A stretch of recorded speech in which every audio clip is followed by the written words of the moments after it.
जय गुरु जी की सभी संगत को जय गुरु जी की।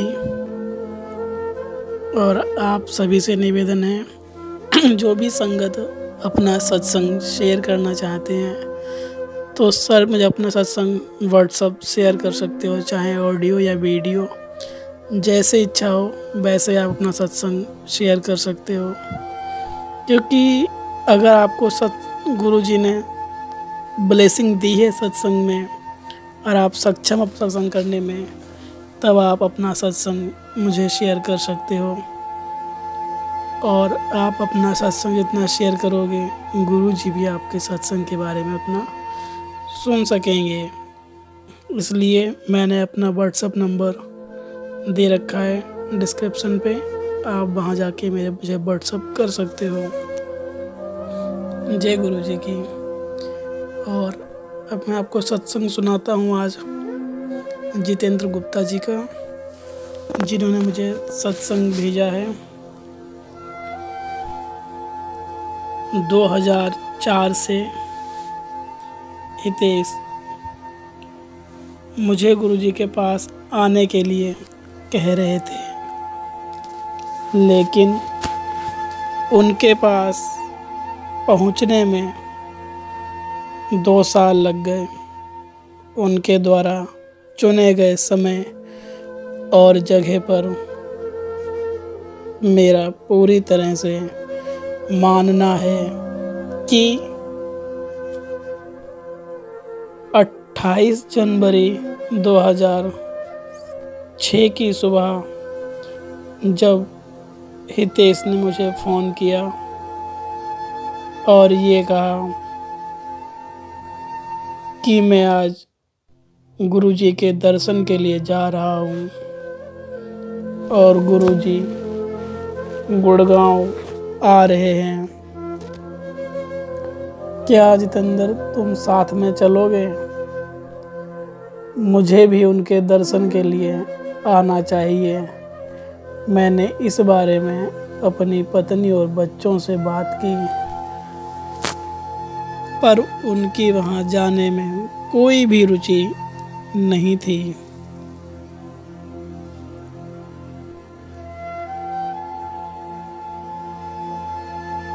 और उन्होंने मेरे साथ चलने से मना कर दिया। इसी बीच हितेश ने मुझे फिर फ़ोन किया और मुझ पर जोर डाला कि मैं जाऊं, क्योंकि जहाँ तक मुझे लगता है कि गुरुजी ने सबसे पहले मेरे परिवार में मुझे चुना अपना दर्शन देने के लिए, और मेरे बीवी बच्चों के मन में एक मैल सा था, क्योंकि गुरुजी उसी को दर्शन देते हैं या देते थे जिनको गुरु जी चाहते थे। इसीलिए मेरे परिवार ने मना कर दिया, क्योंकि गुरुजी सबसे पहले मुझे चाहते थे। मैंने हितेश से कहा कि हम आएंगे। जब उसने मुझे दोबारा फ़ोन किया तो मैंने कहा कि हम रास्ते में हैं। अब मैं अपने परिवार के साथ समझौता किया ही था कि वह मेरे साथ तभी चलते अगर मैं उसी समय वहाँ से वापस आने को राजी हो जाता। कहीं ना कहीं गुरुजी मेरे परिवार को भी बुलाना चाहने लगे।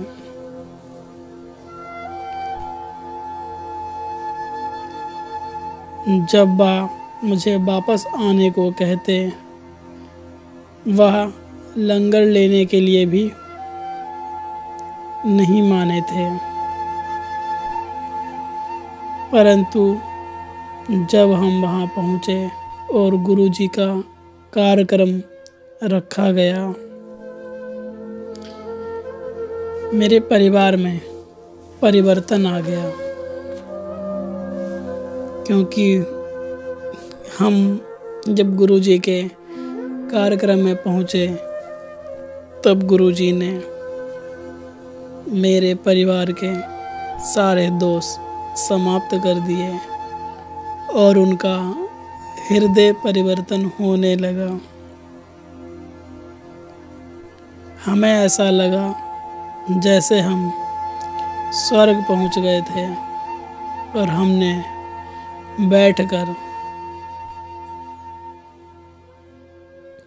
गुरुजी को सुना और गुरुजी का लंगर खाया।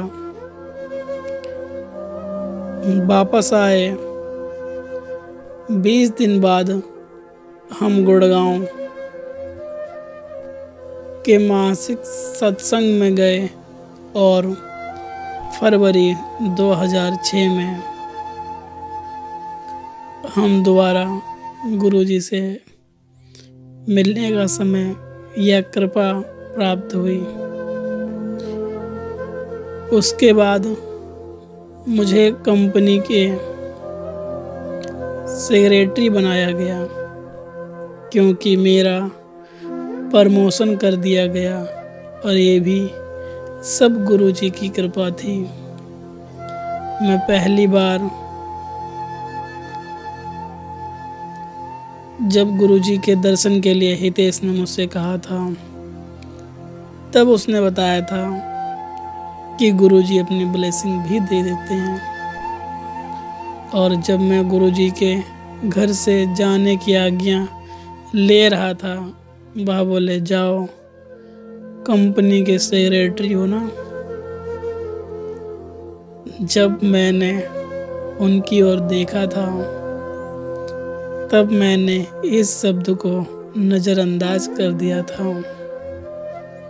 मुझे लगा कि कंपनी का सेक्रेटरी बनने की बात गुरुजी ने हंसी में ही कही होगी, लेकिन मुझे नहीं पता था कि गुरुजी ने मुझे सेक्रेटरी नियुक्त कर दिया था और सेक्रेटरी बनना कोई आम बात नहीं थी।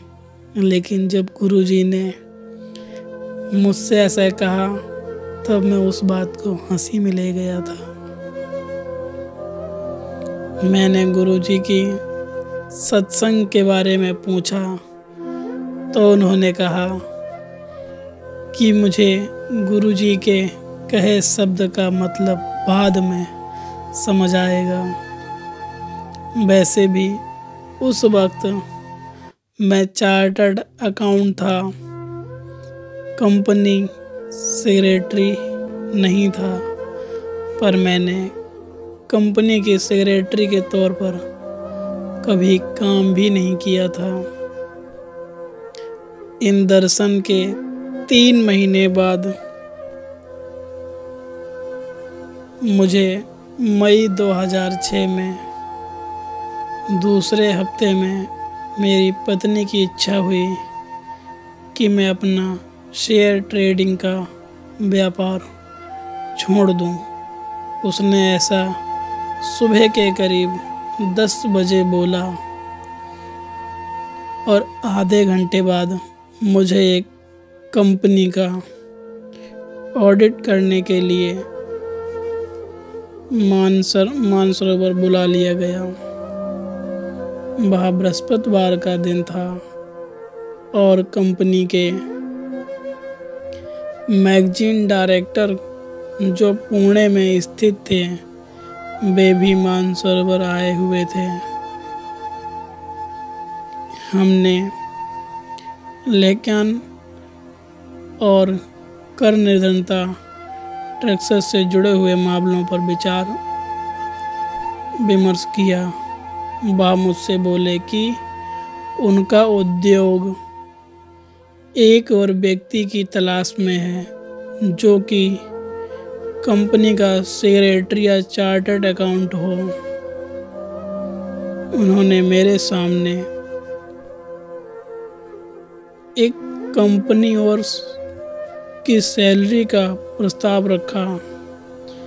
बिना मेरा बायोडाटा देखे हुए मैंने अनौपचारिक इंटरव्यू के लिए उस शाम हम अपेयर हो गए और यह सोचा कि गुरुजी से पूछेंगे कि मैं यह नौकरी लूं कि नहीं।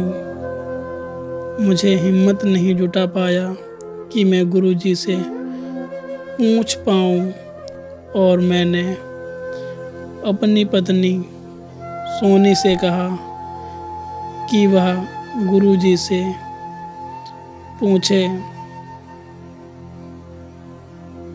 उसने भी इतना ही बोला था कि गुरुजी आज जब गुरुजी ने जवाब दिया हम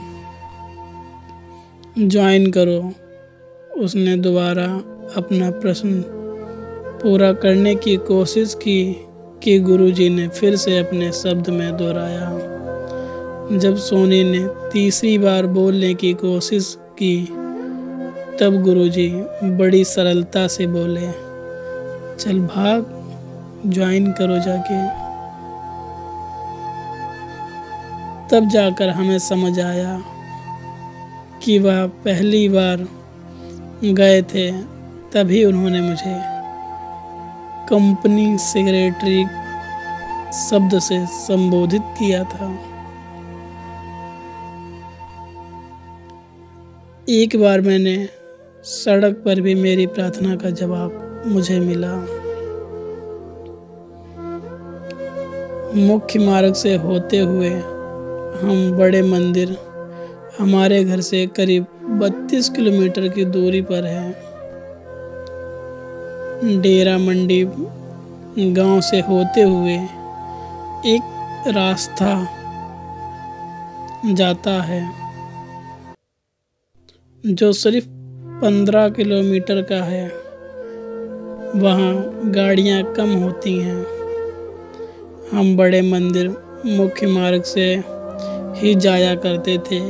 एक दिन हम दूसरी संगत के साथ छोटे रास्ते पर गए, क्योंकि इस रास्ते से जाने के समय और पैसे देने दोनों ही हमारे बच रहे थे।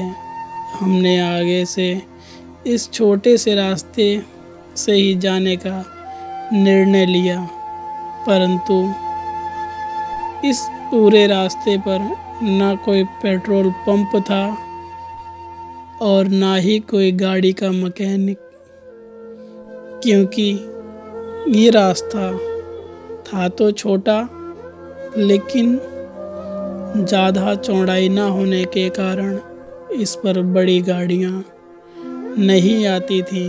इसीलिए इस रास्ते पर कोई भी पेट्रोल पंप नहीं था और ना ही कोई मैकेनिक था। एक बार जब हम बड़े मंदिर से वापस आ रहे थे तो इसी रास्ते पर हमने पहले और फिर दूसरा गलत मोड़ ले लिया। जल्द ही हम बिल्कुल अंधेरे में एक सुनसान जगह पर थे। ना जाने हम आगे जा रहे थे और ना जाने वापस मुड़ सकते थे, क्योंकि यह रास्ता हम संगत के साथ में एक बार गए थे तो हमें इतने अच्छे से रास्ता नहीं पता था और हमने अपनी गाड़ी गलत मोड़ों पर मोड़ दी।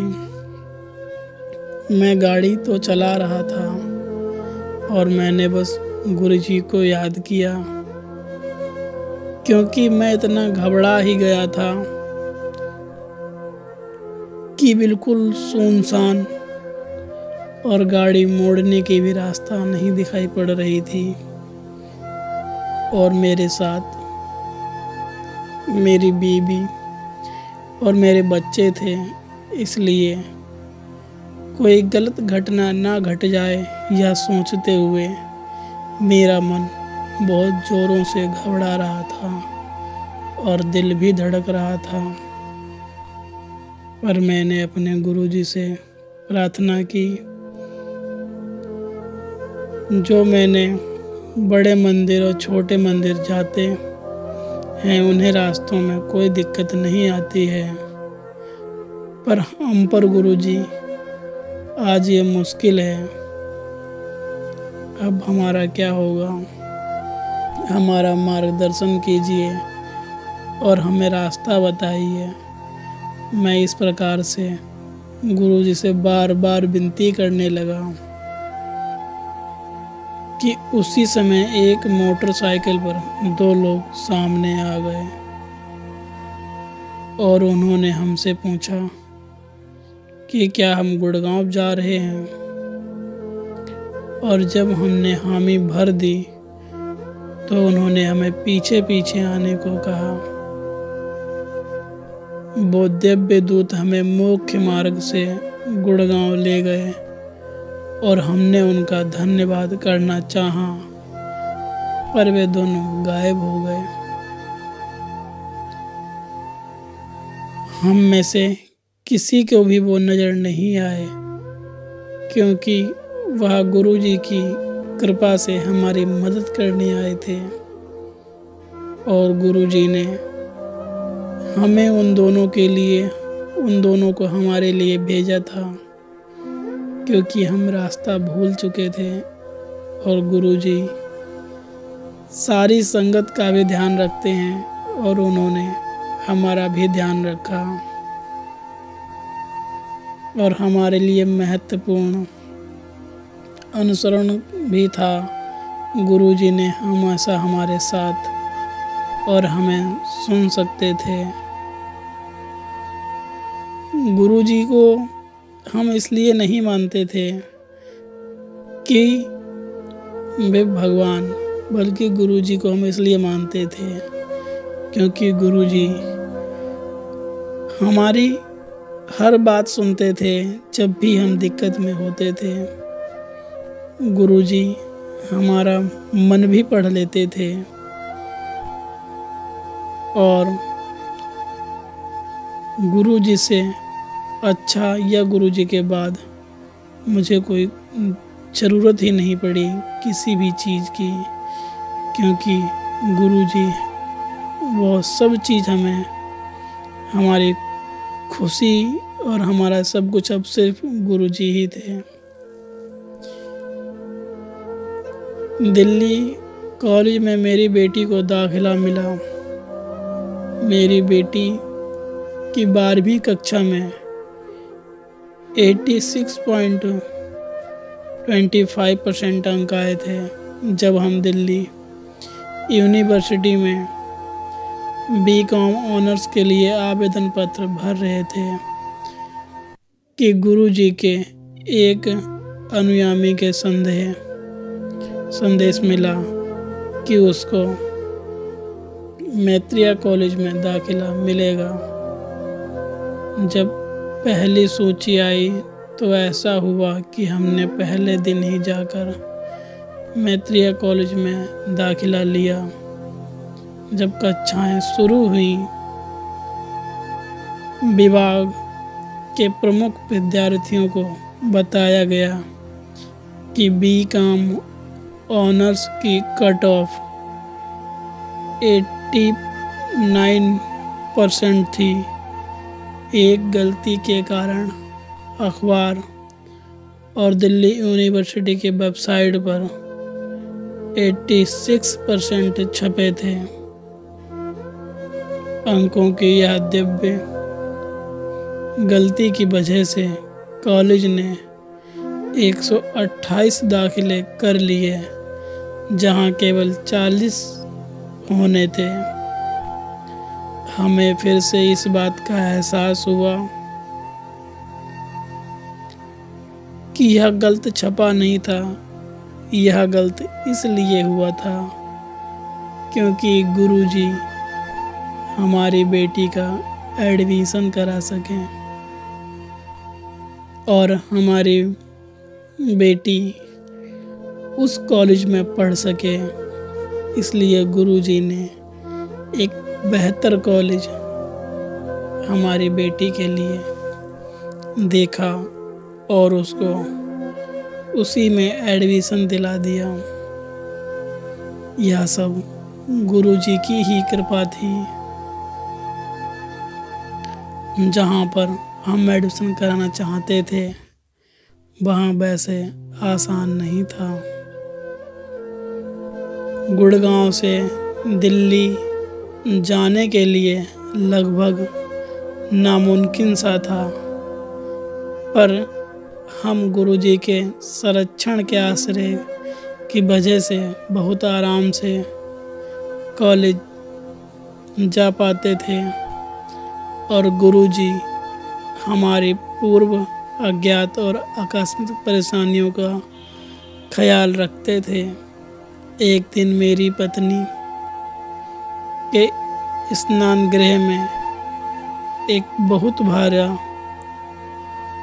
ग्रेनाइट का टुकड़ा गिरा। हैरानी की बात यह है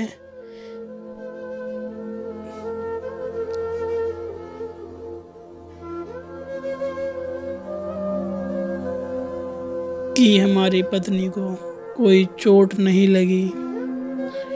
उसे गिरने के बाद भी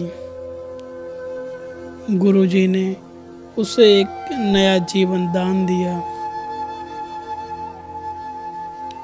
और गुरुजी ने मेरी बेटी को ऑनर्स में पढ़ाई और बेहतर शिक्षा, उसके बाद में उसे एक अच्छी जॉब भी प्राप्त हुई और अब मेरी बेटी अमेरिका जाकर काम भी करना चाहती थी, क्योंकि उसने इस कंपनी में कुछ साल काम करने के बाद वह विदेश जाना चाहती थी। हम एक बार गुरुजी से जब फिर मिलने के लिए गए तब गुरुजी ने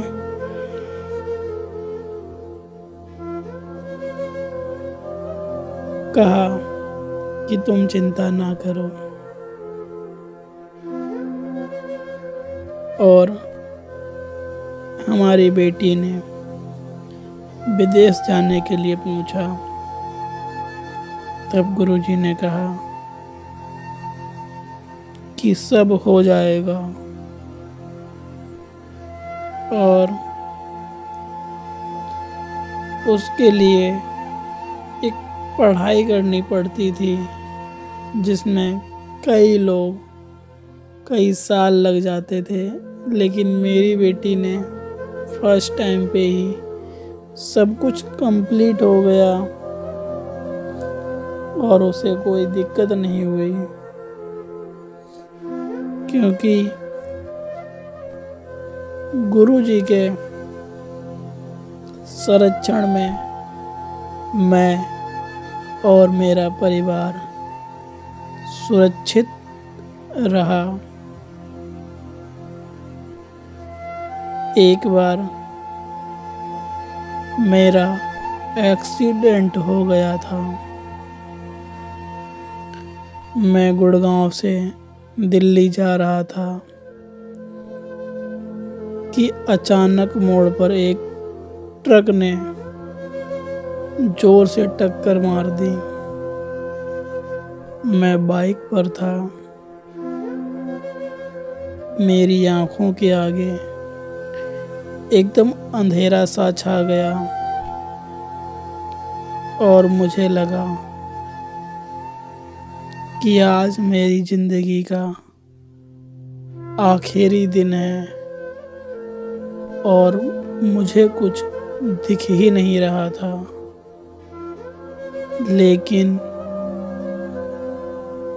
जब मैं जाके गिरा और मैंने आँख खोली तब मुझे कोई भी चोट या खरोंच मात्र तक भी नहीं आई हुई थी और वो ट्रक के कारण मेरी बाइक काफ़ी हद तक टूट गई थी। जिस हिसाब से बाइक में चोट आई थी और जिस स्पीड से टक्कर हुई थी उसे देखकर कोई भी ये नहीं कह सकता था कि ऐसे एक्सीडेंट में कहीं पर भी बचना संभव हो, क्योंकि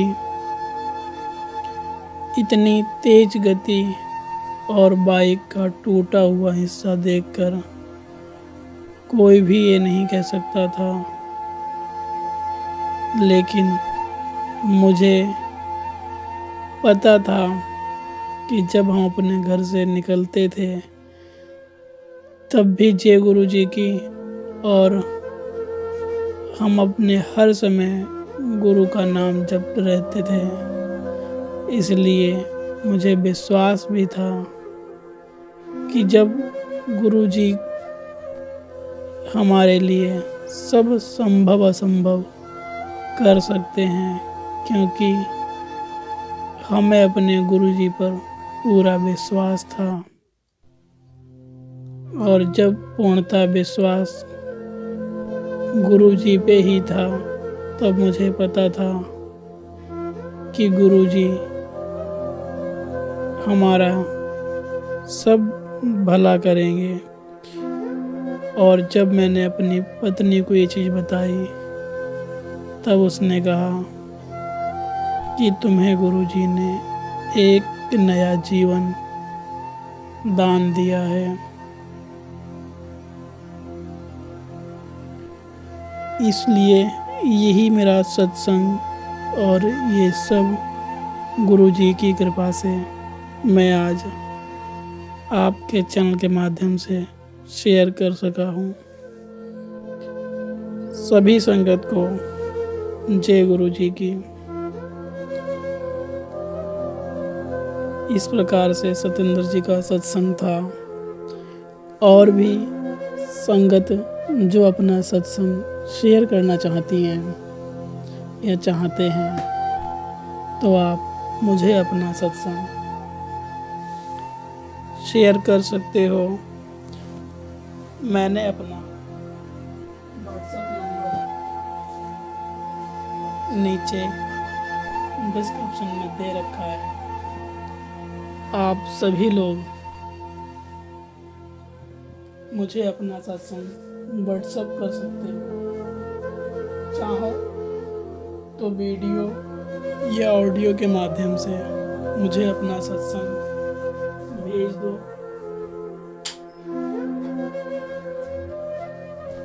ताकि मैं उसे अपनी आवाज़ में रिकॉर्ड कर सकूं।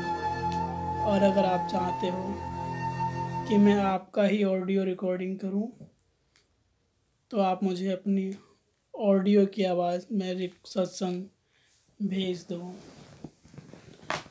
जय गुरु जी की। शुक्राना सभी संगत को जिन्होंने अपना समय निकाल कर गुरु जी का सत्संग सुना।